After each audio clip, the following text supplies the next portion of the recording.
Buenos días, subsecretaria, ¿cómo le va? Hola, ¿cómo estás?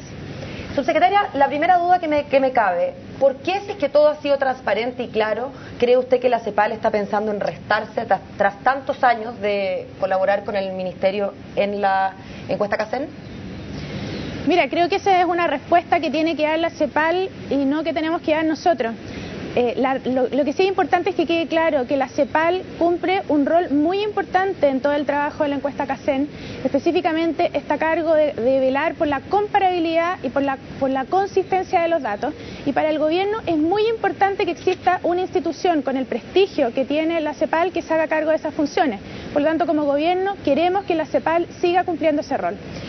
Subsecretaria, olvidemos la polémica y centrémonos en las cifras. La cifra anterior era un 15,1%, la cifra actual es de 14,4%. Esto implica una baja de la pobreza de un 0,7%, ¿verdad? Efectivamente. ¿Cuál es el margen de error de la encuesta CACEN? El margen de error de diseño de la encuesta CACEN es de 0,67 puntos porcentuales, lo podemos aproximar a 0,7 puntos porcentuales. El margen de error efectivo lo va a calcular el INE y se va a publicar en conjunto con la base de datos. Es posible que sea de un nivel similar al 0,7 puntos porcentuales. O sea, asumamos, mientras no sepamos los datos que se dan a conocer ex post, que es 0,7. En ese caso, en el peor escenario, tomando como margen de error el 0,7, digo, en el peor escenario es que la pobreza está igual, en el peor escenario. En el mejor escenario habría disminuido.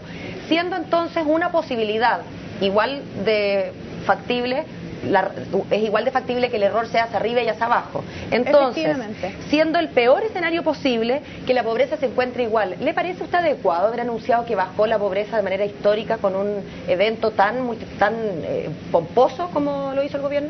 Mira, aquí hay varias cosas que uno tiene que tener en claro.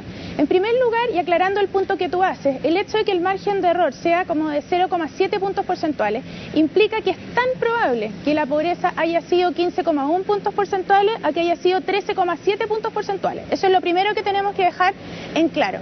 En segundo lugar, aquí no ha habido ningún cuestionamiento respecto a lo que es la caída en la pobreza extrema y a la caída en la desigualdad. Por lo tanto, esos temas hasta el momento no han sido discutidos absolutamente por nadie. Lo que está en discusión acá tiene que ver con la caída de la pobreza.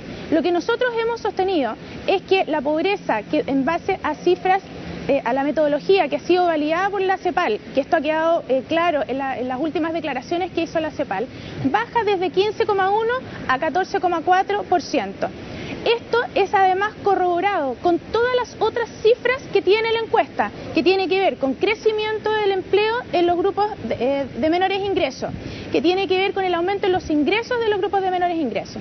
Pero si hay alguna duda respecto a ese cálculo, a esa cifra, a esa caída, es importante ver que la CEPAL, ocupando su propia línea de la pobreza, encuentra una caída de la pobreza desde 11,5 a 10,4%, que es de 1,1 puntos porcentuales, mayor que la caída de la pobreza que encuentra el gobierno en la encuesta. Por lo tanto, si es que alguien tiene alguna duda respecto a las cifras que nosotros entregamos, cosa que ya fue validada por la CEPAL, por lo tanto no debería existir, por lo menos mire cuál fue la caída que reportó la CEPAL, que es más grande que la caída que reportamos nosotros y que está fuera de todo margen de error. Subsecretaria, lo que pasa es que está bien, las cifras nosotros las recibimos, las vemos, las analizamos y están muy claras y en eso no hay cuestionamiento. Yo creo que ni la oposición puede dudar los números porque están.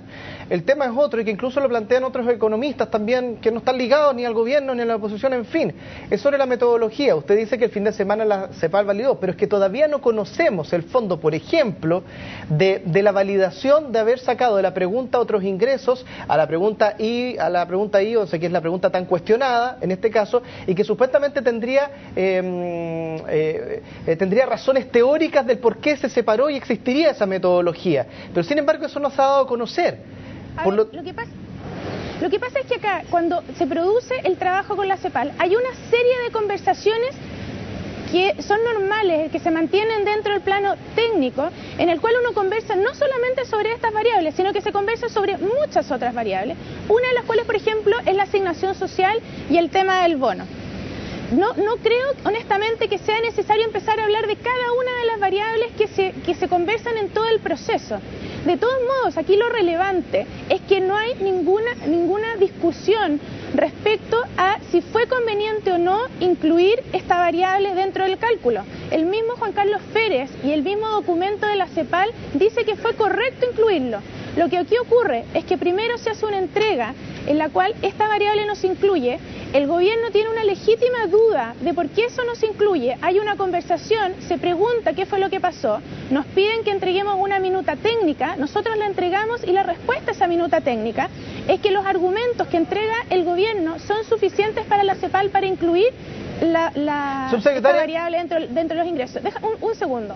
El gobierno no pidió que se incluyera la variable, eso es importante tener claro. El gobierno no presionó para que se incluyera esta variable. El gobierno preguntó, entregó argumentos técnicos y finalmente la CEPAL acogió el argumento.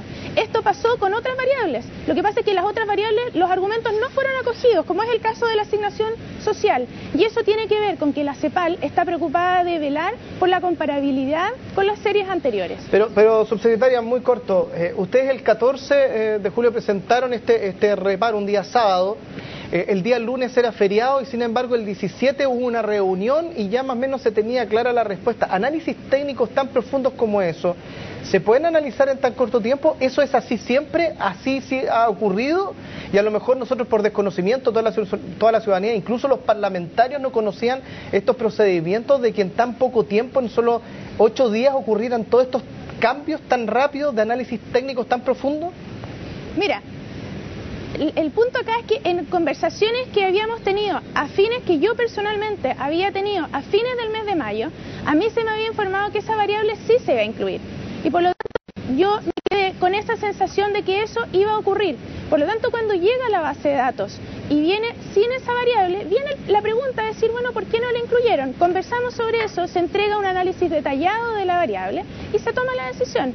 Aquí no hay nada oculto, no hay ninguna presión, es una conversación técnica que se mantiene al respecto, tan técnica como fue la conversación de la asignación social, en la cual la CEPAL no acogió nuestros argumentos porque consideró que podría generar problemas de comparabilidad, entre otras cosas, con la serie que venía antes. Subsecretaria, en nombre de mi compañero Germán Oyarzún y del mío propio, quiero agradecerle su disposición a conversar con nosotros esta mañana. Muchas gracias.